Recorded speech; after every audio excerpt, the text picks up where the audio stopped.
Previous year question paper 2023 class 10 chapter 7 है। Chapter 7 जो है कोऑर्डिनेट ज्योमेट्री। कोऑर्डिनेट ज्योमेट्री से पहले 6 चैप्टर के वीडियो बनाए गए हैं और वो प्लेलिस्ट में जाइए, चैप्टर वाइज वीडियो मिलेंगे। जितने भी क्वेश्चन 2023 में पूछे गए थे उनको बहुत ही आसान और सिंपल कॉन्सेप्ट के साथ समझाया गया है।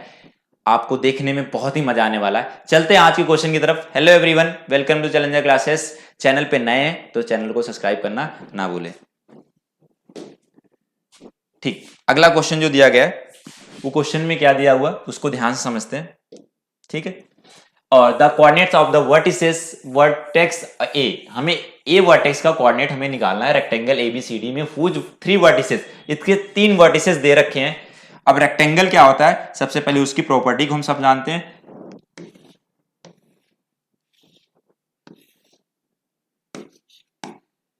ए बी सी डी, ठीक है, ए बी सी डी दिया हुआ और इसमें ए का कोऑर्डिनेट फाइंड करना है जिसको हमने एक्स कॉमा वाई मान लिया, और बी का कोऑर्डिनेट 0,0 है, और सी का कोऑर्डिनेट दिया हुआ 3,0 और डी का कोऑर्डिनेट दिया है 0,4। इसमें सबसे बड़ी गलती क्या करते हो आपने कि ए बी फिर सी और डी ऐसे कर देते हो। सी यहां लिखोगे, डी यहां लिखोगे। देखो ये ऐसे गया ऐसे, आपको क्लॉकवाइज करना है, मतलब एंटी क्लॉकवाइज या क्लॉकवाइज, दोनों में से एक ही लेके चलना है। अगर ए यहां लिखते हो तो बी यहां होगा, सी यहां होगा, डी यहां होगा। अगर आपने इसकी लिखने में गलती करा तो आंसर आप खोजते रह जाएंगे कि ऑप्शन में क्या आने वाला है। पहले तो ये गलत हो जाएगा। फिर दूसरा चीज हमें ये करना है, मान लो ऑप्शन वाला नहीं होगा तो आपने गलत ही करके चले आएंगे, तो आपको पता ही नहीं चलेगा कि आंसर क्या है। अब बात करते हैं कि इसमें रेक्टेंगल में जो ये डायगोनल्स होते हैं ये इक्वल भी होते हैं और एक दूसरे को बाइसेक्ट करते हैं। बाइसेक्ट का मतलब ये वाला डायगोनल इसको 2 इक्वल पार्ट में डिवाइड कर दिया, मतलब ये वाला पॉइंट बना जो मिड पॉइंट, और इस वाले को 2 इक्वल पार्ट में डिवाइड करेगा ये वाला डायगोनल, इसका भी मिड पॉइंट यही बना, मतलब ये वाला मिड पॉइंट जो है वो दोनों का बन गया। अब इसका मतलब ये चीज तो समझ में आ गया कि जो एसी का और बीडी का मिड पॉइंट सेम ही आ गया। वो है क्या, वो है। तो यहां से हम बोल सकते हैं, एक चीज लिख सकते हैं कि डायगोनल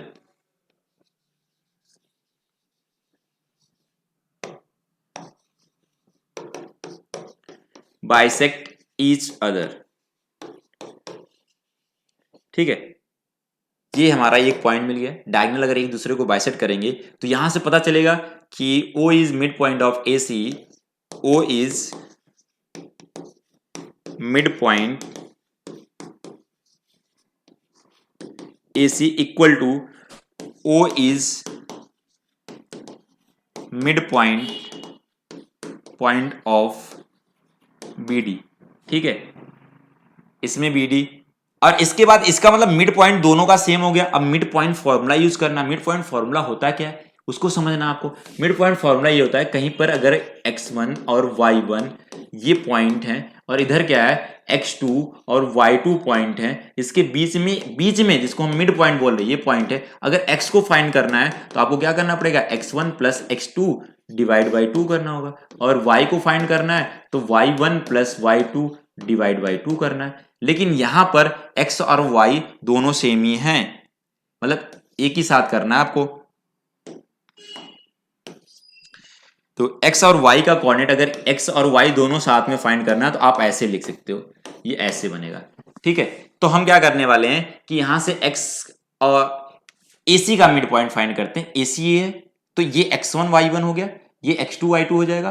तो x का x1 में ऐड करो, x1 का x2 में ऐड करोगे तो डिवाइड बाई 2 करिए, और हमें ये बीच में कोऑर्डिनेट फाइंड करना जो x डैश और y डैश है। ठीक है, एक्स वाई तो हमने ले लिया पहले से, एक्स डैश और वाई डैश है, इसलिए अभी देखो इन दोनों का सम करा, इन दोनों का x और 3 का सम करा, डिवाइड बाई 2 करा तो x वाला कोऑर्डिनेट मिल गया। और इधर हमने देखें इनका सम करेंगे तो क्या आ जाएगा, y प्लस 0 डिवाइड बाई 2 करोगे तो इसका मिल जाएगा। अब ध्यान देना कि इसका मिड पॉइंट और इसका मिड पॉइंट दोनों सेम ही था, तो इससे भी मिड पॉइंट निकाल लेते, दोनों इक्वल होंगे तो इसका मिड पॉइंट निकालोगे तो x1 y1 और x2 और y2 मान लिया मैंने इसको। तो इसमें 0 को प्लस करिए, डिवाइड बाई 2 करिए, ठीक है, कॉमा, फिर इसमें इसको प्लस करिए, 0 प्लस 4 डिवाइड बाई 2 कर लीजिए। ठीक है, अब ये तो हमने AC और BD का मिड पॉइंट निकाला। क्या निकाला? AC और BD का मिड पॉइंट निकाला। और AC और BD का मिड पॉइंट अगर इक्वल है तो इसका मतलब ये समझ जाना कि ये वाला इसके बराबर है, ये वाला इसके बराबर है।